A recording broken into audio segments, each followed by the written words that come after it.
The time has come. I guide Maximus into the trailer, and once he's secured, I hop into the truck. I use the hem of my shirt to wipe the sweat off my forehead.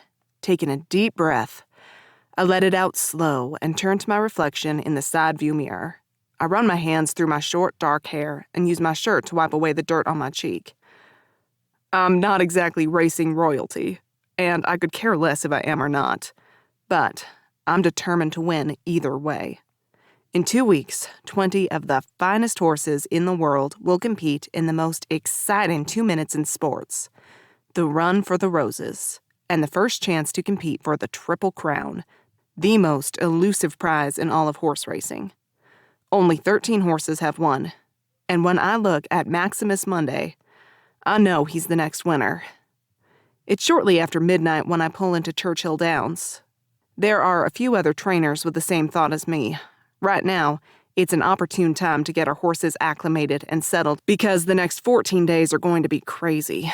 Reporters will barge into the stables where we board our horses, taking their pictures, asking the trainers and jockeys for interviews.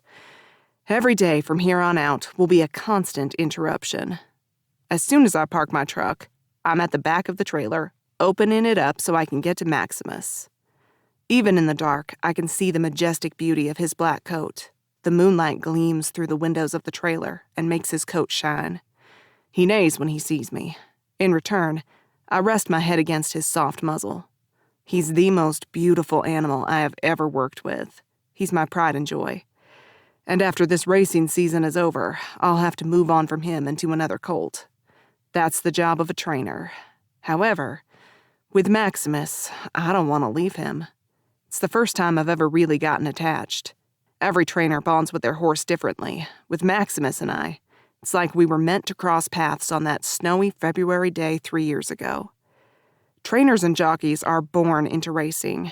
It's rare that someone wakes up one day and says, "Oh, I'm going to train a colt," or "I think I'm going to become a jockey." We are generational, born and raised on ranches, riding at very early ages. We know everything there is to know about a horse, but more so when you're tasked with turning one into a champion. For as long as I can remember, my family has worked for Armstrong Acres, one of the winningest horse breeders in all of Kentucky. It only made sense for me to follow in my father, grandfather, and great-grandfather's footsteps. The Armstrongs are like a second family to the Hensleys. We live on their land, and we work for them. We train winners. Working for them was an expectation, to some a gift, and up until 3 years ago, they were my employer. That's when I defied my family and found my own path. Another rarity, especially in Kentucky, is snow. It had started on a Saturday, and much to our surprise, it stuck. The inches turned into feet with no end in sight. By Monday, the weather reports referred to the freak snowstorm as Snowmageddon and warned everyone to stay home. I didn't listen because I have a truck and, sometimes, I think I'm invincible. That Monday, I was out driving, and I came across a young kid in the road, trying to flag down anyone he could. He told me his mare was in labor and that the vet couldn't get to them. So I ventured over to his stables to see what I could do to help. While that mare worked through her delivery, I learned she used to be a racehorse, which is another rarity. Fillies don't normally race because of their size. Colts and geldings are usually a much bigger animal.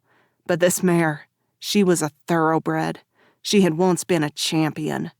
When Maximus was born, I took one look into his eyes, and I knew he'd be the next Derby winner.